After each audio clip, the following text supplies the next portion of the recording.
Otra de las complicaciones frecuentes por los hilos son los famosos pliegues cutáneos, ¿ok?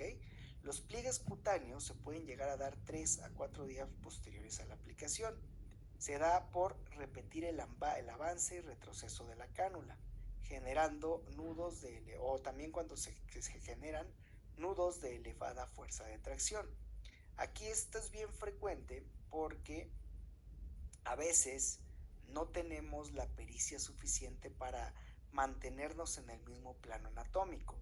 Nos olvidamos que nuestros planos anatómicos son tridimensionales y nos los imaginamos bidimensionales, y de repente nos anclamos a estructuras más superficiales o estructuras más profundas y queremos hacer un reposicionamiento de la ruta con una tracción, y ahí es donde empieza el problema, ¿ok? Porque hacemos un avance y retroceso de la cánula, y esto es lo que nos va a formar los pliegues. En el caso de que ya tengamos un pliegue, se debe de trabajar en los primeros días, y es distribuir la fuerza tensil, como lo que nos comentaba el día de ayer la doctora, cuando le hicieron un masaje fuerte para hacer la distribución de la fuerza tensil, aunque esto debe de ser siempre en los primeros días, cuando se presenta la complicación. La protrusión de un hilo es un hilo que se va a salir, ¿ok? Ya sea de manera interna o de manera externa. De manera interna puede ser por las mejillas, por la parte interna de las mejillas, o de manera externa en cualquier parte que sobresalga de la piel, ¿ok? Y la opción, dependiendo de cómo se encuentre el hilo, puede ser la extracción o el corte del hilo. Si el cabo sale muy bien delimitado por fuera de la piel o por dentro de la mejilla, con unas tijeras se puede cortar y no hay mayor problema, sobre todo cuando solo se asoma una porción inicial del cabo. Pero cuando el hilo está extruido de manera importante, que era lo que platicábamos el día de ayer, no es conveniente abrir y sacar el hilo. Lo más conveniente es favorecer su hidrólisis para, en la medida de lo posible, evitar complicaciones cicatrizales, y al mismo tiempo generar ¿cómo se llama? Una subcisión para que el hilo se pueda desplazar de mejor forma, ¿ok? En el caso de las migraciones, son poco frecuentes y se dan principalmente con hilos lisos de monofilamento. Se dan semanas después de la aplicación por alguna ruptura del hilo, sobre todo en estos hilos que son de fácil rompimiento. Hay que tener el debido cuidado, y pues la opción puede ser la remoción o de igual forma favorecer la hidrólisis. A final de cuentas es un hilo liso que se va a reabsorber de manera más rápida, y si queremos evitar la remoción quirúrgica y que quede una estigma cicatrizal, aunque sea muy limitado, pues podemos ayudar a la hidrólisis enzimática del hilo.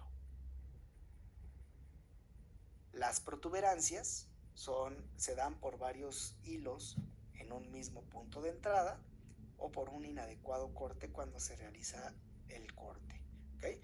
Por eso es que muchas veces, para favorecer la tracción del hilo y para evitar complicaciones, sugerimos el uso de la recanulización, para que el hilo prácticamente nunca tenga contacto con la parte externa.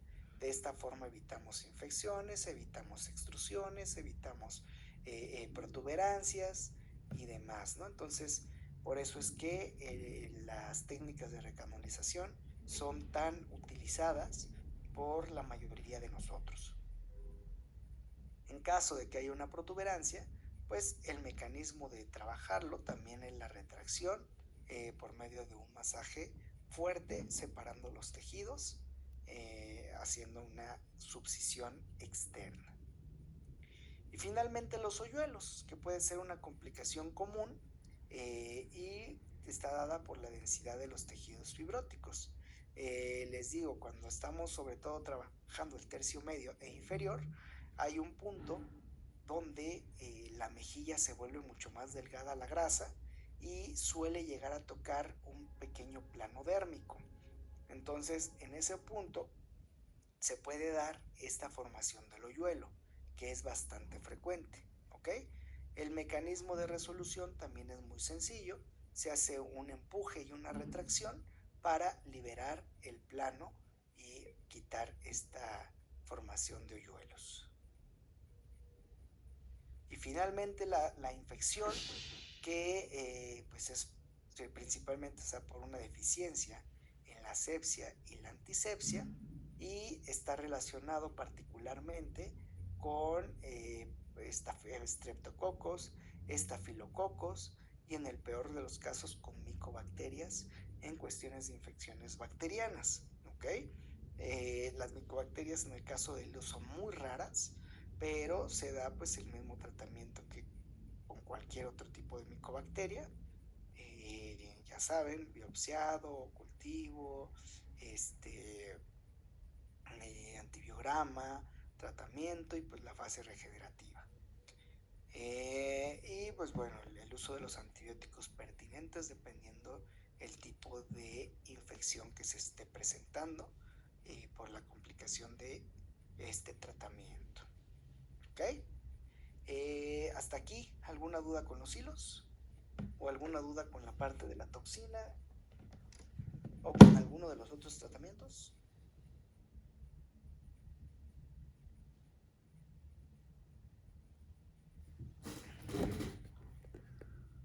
¿Ninguna? No, doc. No, doctor. Perfecto. Entonces, vamos por último a la complicación por inyectables. Los inyectables, nos vamos a centrar principalmente en los inyectables con los que tenemos nosotros en el consultorio. Por cuestiones de tiempo, les dije, no les pude meter pues todo lo que normalmente se da en el curso de complicaciones, es todo un curso, y me centré principalmente a los inyectables más importantes y que tienen que conocer ustedes para fines de la maestría de manera básica, ¿ok? Dentro de estos inyectables, pues los más importantes son los que más complicaciones nos pueden llegar a generar y es particularmente el ácido hialurónico, ¿ok? ¿Cuáles son las complicaciones más frecuentes que podemos llegar a, los efectos secundarios más frecuentes que podemos llegar a tener posterior a la aplicación de estos inyectables? Puede ser el eritema, el dolor local, la inflamación, el edema, equimosis y hematomas, ¿no? Dentro de las complicaciones, pues podemos tener varias. Las reacciones alérgicas, que también ya saben bien cómo tratarlas. El efecto Tyndall, que también ahí mencionaron uno en los artículos que mandaron de tarea. No lo voy a mencionar tanto por esa situación, pero pues es una complicación que se da por una aplicación superficial del ácido hialurónico y que se logra ver como violácea azulosa. La induración del tejido, que esta induración, si la dejamos avanzar, puede generar un granuloma, y el granuloma, que también puede ser una de las complicaciones más frecuentes en los inyectables bioestimuladores, pues es una reacción de entorpecimiento en el proceso en el que los macrófagos están degradando el producto. Se encapsulan y se forma lo que conocemos como el granuloma. Por lo tanto, un granuloma está compuesto por dos situaciones particulares. Una, que es el producto propiamente y encapsulado, y la otra, nuestra celularidad, que en este caso son los macrófagos, que también están encapsulados, ¿ok? Entonces, para poder trabajar un granuloma necesitamos ayudar a los dos componentes que lo forman. Por un lado, para trabajar con el producto, que en este caso sería el ácido hialurónico, tendríamos que aplicar hialuronidasa para degradar esta induración causada por el hialurónico, pero al mismo tiempo también tenemos que concentrarnos en la aplicación de un esteroide para degradar el macrófago que está encapsulado, ¿ok? Entonces, el tratar un granuloma tiene que ver con los dos componentes, esteroide y hialuronidasa, para lograr quitar esta induración. Acuérdense que estos granulomas, si los dejamos avanzar, se van a endurecer hasta el punto donde ya no se van a poder retirar. Se forma un nódulo y sabemos que el nódulo es una lesión dermatológica caracterizada por tener rigidez y ya no tener una respuesta a la degradación como cuando era un granuloma. Por esta situación, un nódulo siempre se tiene que extirpar de manera quirúrgica. Otro de ellos son las infecciones, y las infecciones sabemos, las infecciones sabemos que principalmente están dadas por estreptococos y estafilococos, como en los otros tratamientos que ya mencionamos, los nódulos que ya los platicamos, las asimetrías, que se pueden trabajar compensando volúmenes o quitando volúmenes, y lo pertinente o lo que más debemos de recordar, que son las oclusiones vasculares, que debemos evitar que avancen para que no generen necrosis. ¿Ok? Ayer ya lo platicábamos un poquito, también en las preguntas, pero las oclusiones vasculares se pueden dar de dos tipos. Lo que son las compresiones vasculares, las oclusiones vasculares se pueden dar por dos tipos. Por compresión, que representa el 95% de los casos, en el cual el producto comprime a un vaso sanguíneo de manera externa, y afortunadamente, les reitero, son el 95% de los casos, y el 5% de los casos restantes donde se realiza una embolización por una aplicación dentro de la arteria, lo cual suele ser mucho más complejo y complicado porque en zonas de bifurcación puede causar un embolismo de importancia que nos lleva a una isquemia rápida y a una evolución a una necrosis aún más rápida. Por lo tanto, cualquiera de las dos situaciones debemos de trabajarlas o debemos de darle una atención correcta. En el caso de una compresión vascular, tenemos de 24 a máximo 48 horas para trabajar esta oclusión y el cuadro va a mejorar hasta un 100%. De las 0 a las 24 horas vamos a poder trabajar la oclusión en su fase aguda y no vamos a tener ningún tipo de secuela. Si lo trabajamos entre las 24 y las 48 horas, ya hubo un sufrimiento del tejido, por lo tanto ya puede haber un daño tisular o una secuela relacionada a esta isquemia, ¿okay? Que muchas veces no va a ser permanente, no va a dejar un estigma cicatrizal, pero sí puede tardar en mejorar el cuadro. Y finalmente, si dejamos pasar más de 48 horas, este tejido puede empezar a necrosar o puede llevar a la necrosis, y ahí siempre va a quedar un estigma cicatrizal porque ya es un tejido muerto y hay que darle un tratamiento de necrosis, donde hay que quitar el tejido necrótico, hay que limpiar, hay que dar tratamientos regenerativos y demás para evitar en mayor medida más muerte tisular, ¿ok? Eso es en el caso de las compresiones vasculares, pero les platicaba que también tenemos las inyecciones intravasculares. Las inyecciones intravasculares, la diferencia es una, que debemos de trabajar de manera mucho más rápida, porque en este tipo de casos las isquemias y las necrosis avanzan de manera infinitamente más rápido.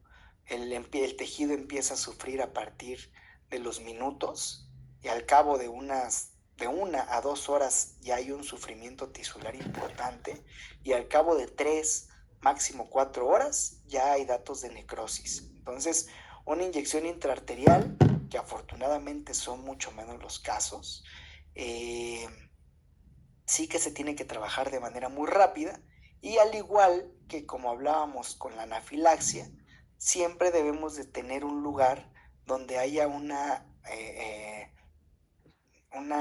apartado de terapia intermedia o intensiva y donde puedan hacer un cateterismo para a la aplicación intraarterial de hialuronidasa donde se encuentra el émbolo, ¿ok? Es más difícil y no se puede trabajar en consultorio porque ahí, a diferencia de la oclusión, donde el producto está en un sitio apretando al vaso, pero está externo, en este caso está dentro del vaso y para llegar al vaso y al sitio donde está el hialurónico, pues es prácticamente imposible. Por lo tanto, necesitamos una aplicación ecoguiada, por cateterismo guiada para la disolución por medio de la hialuronidasa. ¿Okay? Aquí les pongo un ejemplo que ya les había platicado de una oclusión vascular que se trabajó en las primeras 48 horas. Fue una oclusión nasal de la región columnelar y vean el grado de sufrimiento tisular que estaba causando, sobre todo en la arteria labial superior, ¿no?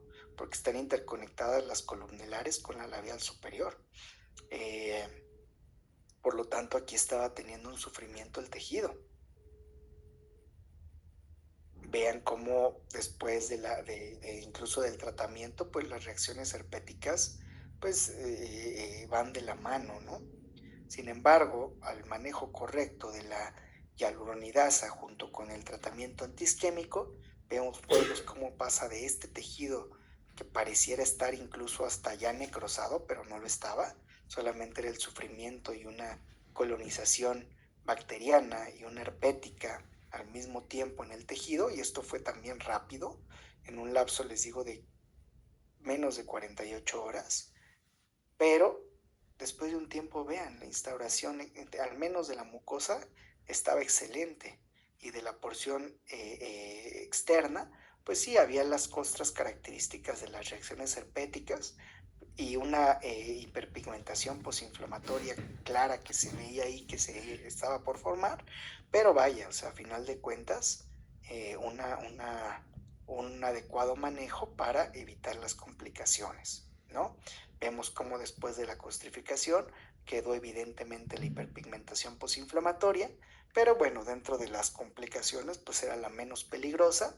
Y al dar tratamiento ya para la hiperpigmentación posinflamatoria, pues se trabaja esa situación. ¿Okay? Entonces, dentro de estas complicaciones por inyectables, hay que recordar que debemos de tener una buena relación médico-paciente.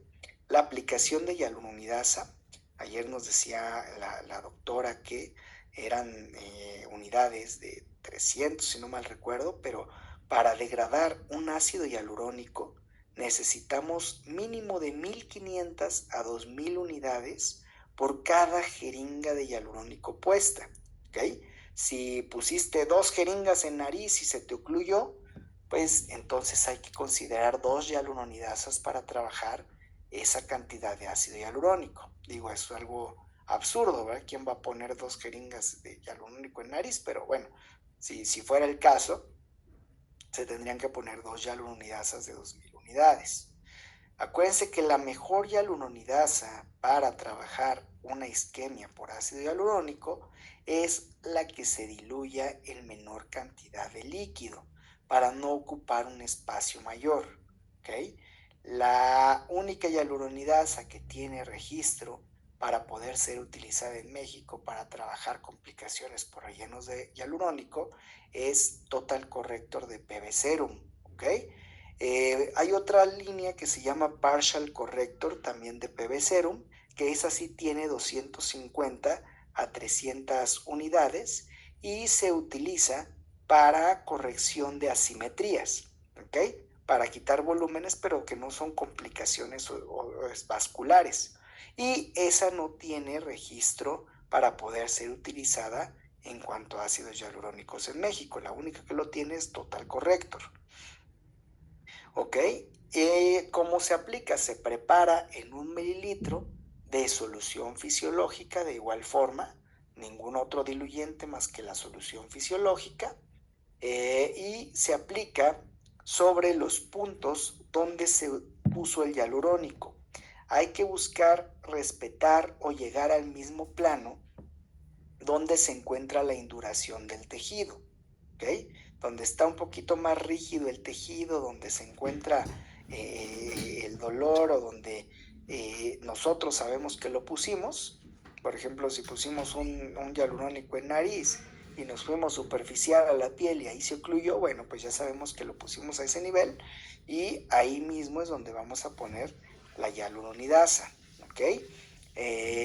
Ya que tenemos preparado el mililitro de hialuronidasa, lo vamos a ir poniendo por bloques, porque tampoco no es correcto estar aplicando todo en un solo bolo. Una no tiene la utilidad correcta y la otra aumentamos el riesgo isquémico de la región.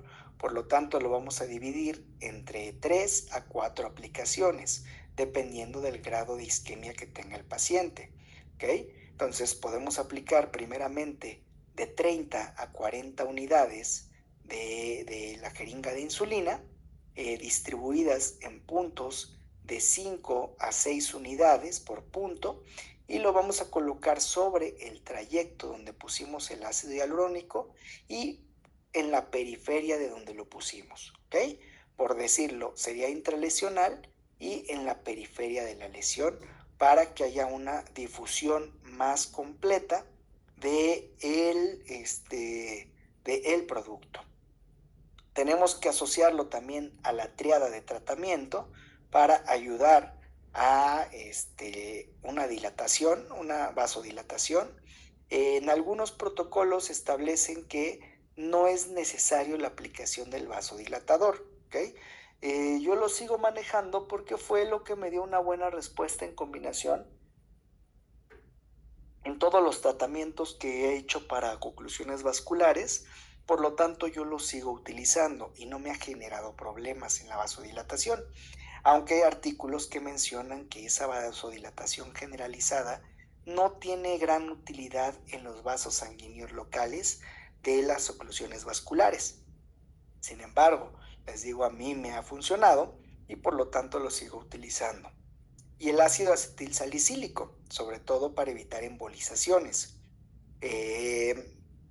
O cuando hay una inyección intraarterial es fundamental un antiagregante plaquetario para evitar émbolos tempranos donde está actuando el hialurónico en la arteria, ¿no? Entonces, antes de llegar a la unidad donde le van a hacer el cateterismo para la aplicación de la hialuronidasa, pues hay que dar el tratamiento con ácido acetilsalicílico de manera preventiva para que no haya una necrosis temprana.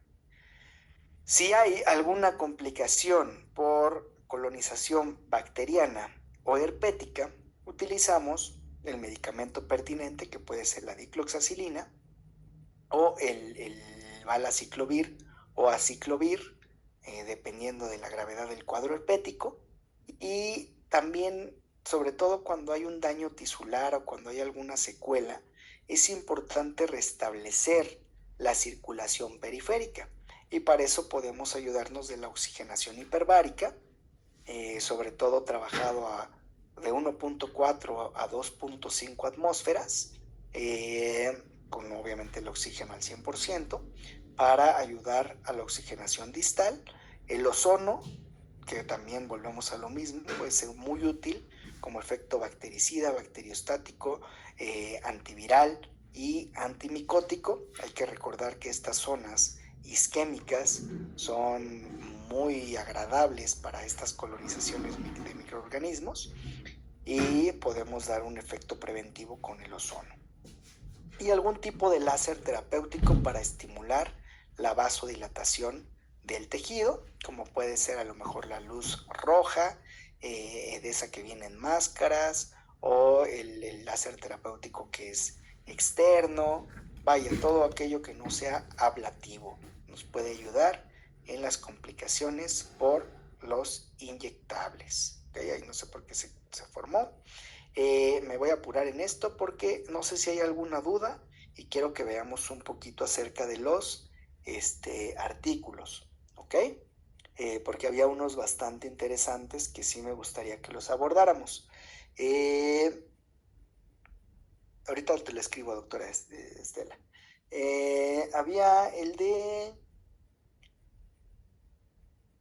uno rápido, doctora Zaira. Tú habías visto uno de hilos que estaba viendo el artículo y estaba interesante. No sé si andes por ahí.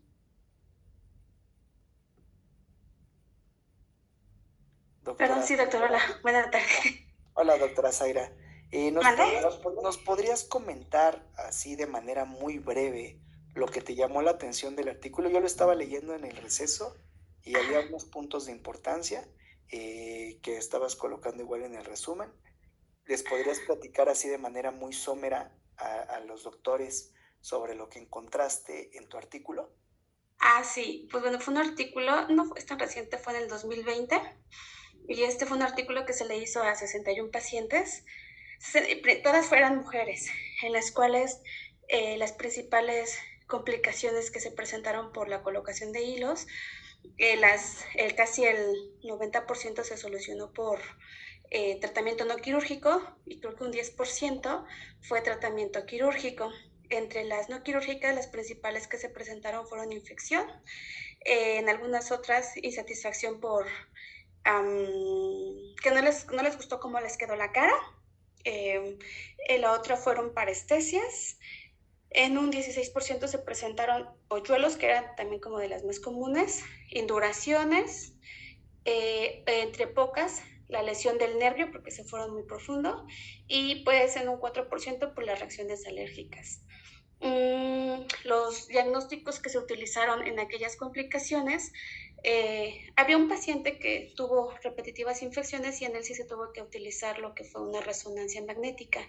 En el artículo decía que en la resonancia magnética se observó que estaba ahí prácticamente el hilo y estaba rodeado por tejido fibroso, e inclusive también se veían muchas, no recuerdo si era todo como la parte de secreción y bueno, eh, vaya, la parte del proceso infeccioso. Entre ellos también se hicieron técnicas histológicas en ellos que se retiraron, porque también en uno se les retiró como el tejido, aparte del hilo, y se encontraron que efectivamente se encontraba tejido, tejido fibrinógeno, se encontraron muchas células proliferativas, entre ellas, se me olvidó ahorita, pero que también pues, se veía que la misma colocación del hilo pues creaba todo esto, ¿no? Toda esta proliferación de tejidos. Lo malo fue que pues fue colocada en un plano pues muy profundo, lo que provocó pues esta infección. O sea que así como, creaban, más bien la colocación del hilo creaba regeneración, también creaba pues un proceso infeccioso, ¿no? Si estaba mal colocado. La mayoría que fueron retirados de manera, perdón, aquellos que fueron no quirúrgicas, pues como lo colocaba, la mayoría fue por infección, que fue hasta un 68.4%. De estas infecciones, solamente un 31.6% pues fueron retiradas de manera quirúrgica. También los tratamientos de los hilos que eran no los que se retiraron de manera, más bien los que se solucionaron de manera no quirúrgica, aquellas infecciones, el tratamiento era principalmente por medio de apósitos. Entre ellos comentaban que eran la povidona y yodo, así como algunos antibióticos orales y algunas pomadas tópicas. Aquellos que tenían por insatisfacción en el contorno facial y la parestesia, pues bueno, el tratamiento era mediante fisioterapia, pues el dolor y el edema, pues analgésicos desinflamatorios, y también comentaba que se podía utilizar diosmina. En aquellas hipoestesias, comentaba que se podían utilizar fármacos neurotróficos orales como la mecobalamina, y algunos hoyuelos o irregularidades en la piel. Igual, se realizaban mediante masajes locales, la aplicación de calor y en algunos casos se podría utilizar rellenos o grasa autóloga. Al igual que las induraciones subcutáneas, se podía colocar inyecciones intralesionales. Aquí comentaban que se podían colocar algunos esteroides, entre ellos podía ser la Dexa o la hidrocortisona. Igual las reacciones alérgicas con glucocorticoides y algunas cicatrices. También se podía utilizar geles de silicona y terapias mediante láser. Y pues bueno, ya las lesiones del nervio facial, pues mediante terapia hormonal o fármacos neurotróficos orales. Y pues bueno, como conclusión, decía que la mayoría de estos pacientes que fue tratada por medio no quirúrgica, entre ellos el tratamiento conservador, que fueron la mayoría que fueron de 61 pacientes, solamente 51 pacientes femeninas que representaba el 83.6%, fueron tratadas no quirúrgicamente. Y solamente el 10%, que representaba el 14.4%, bueno, en este se concluyó que fue por medio de desbridamiento o extracción propia de los propios hilos. Era lo que trataba el artículo. Ok, muy bien, doctora. Pero bueno, por lo que nos platicas y por lo que estuve leyendo, pues coincide un poquito con lo que habíamos visto sobre los tratamientos de las complicaciones, y nada más ahí la parte de que sí lo trataban un poquito más con el tema quirúrgico, más que con la posible hidrólisis, pero más o menos asociado a lo que tenemos al día de hoy en cuanto a la resolución de complicaciones, ¿no? Son muy pocas ya las complicaciones, y en aquellos comentaban que prácticamente las complicaciones se daban por aquellos que no tenían como tal buen manejo con los hilos o desconocían, y en otros pues prácticamente el tipo de técnica mediante las infecciones por medio de sus asepsia y antisepsia.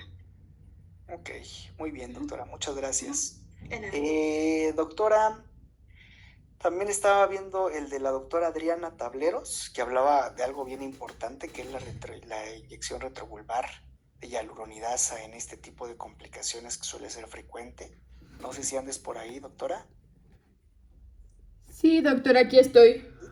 Igual, de manera breve, que ya estamos en tiempo, ¿nos podrías platicar un poquito sobre el artículo que leíste? Bueno, para lo que que... analicemos el tratamiento. Sí, en este artículo es una revisión. Más o menos se tomaron 89 casos de complicaciones oculares relacionadas con los rellenos dérmicos, centrándose en las técnicas de inyección, los efectos adversos y el tratamiento empleado. Dentro de las complicaciones que se reportaron, pues fue la pérdida de la visión, las oclusiones arteriales y la necrosis cutánea. Bueno, también se hablaba de que estas complicaciones se dieron por el uso de un ácido hialurónico inadecuado, la zona de inyección y la experiencia del médico, porque de hecho reportaba el artículo que muchos de los casos que tuvieron una complicación muy grave fueron de personas que no eran médicos y que no tenían, por ejemplo, como que esa capacidad para aplicar. En el caso del uso de ácido hialurónico hablaban que en la zona donde lo aplicaban, pues no era una densidad adecuada. Por ejemplo, se habló mucho de lo que fue que lo aplicaron en la zona de la glabela. Bueno, eso fue lo que le entendí. Déjenlo, es que como que el resumen lo hice muy largo. Entonces, de los tratamientos que habían empleado fueron lo de la hialuronidasa, los corticoides y los inmunosupresores. Y también otra cosa que decía el artículo era que, por ejemplo, entre más rheología tenía el ácido hialurónico, que nosotros lo estuviéramos empujando con fuerza, eso hacía también que entrara más profundo y por eso se daban esas complicaciones. Entonces, pues en conclusión decía que las dosis la inyección en dosis altas y la aplicación en múltiples puntos para este tipo de complicaciones de hialuronidasa fueron estratégicas comunes en el manejo exitoso de las complicaciones. Sin embargo, el conocimiento de la anatomía y de la técnica de la aplicación es fundamental para evitar las complicaciones, y el conocimiento de la aplicación de hialuronidasa a altas dosis directas. Sin embargo, en una complicación más profunda se necesita pues un oftalmólogo que tenga el expertise de este tipo de complicación. Otro aspecto que cabe resaltar es la utilización de la ecografía en medicina estética, una práctica que se abre un nuevo universo para la comprensión de la utilización, integración y evolución de los materiales de relleno. De esta forma se observa que a detalle efectos secundarios o con migración del ácido hialurónico y cuando su absorción no es completa, incluso en años más tarde.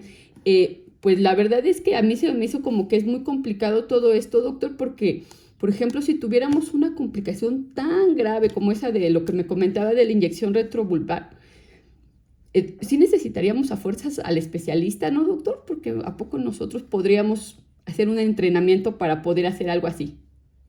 No, no, definitivamente, deja tú el entrenamiento, no tenemos ni siquiera, bueno, primero el conocimiento Ajá, y exacto. segunda los equipos necesarios para poder hacer Algo ese así, ¿no? tipo Sí. de soluciones, ¿ok? Aquí lo importante es saber o conocer a qué estamos expuestos, conocer que podemos tener este tipo de complicaciones y como hablábamos ayer al inicio de la clase,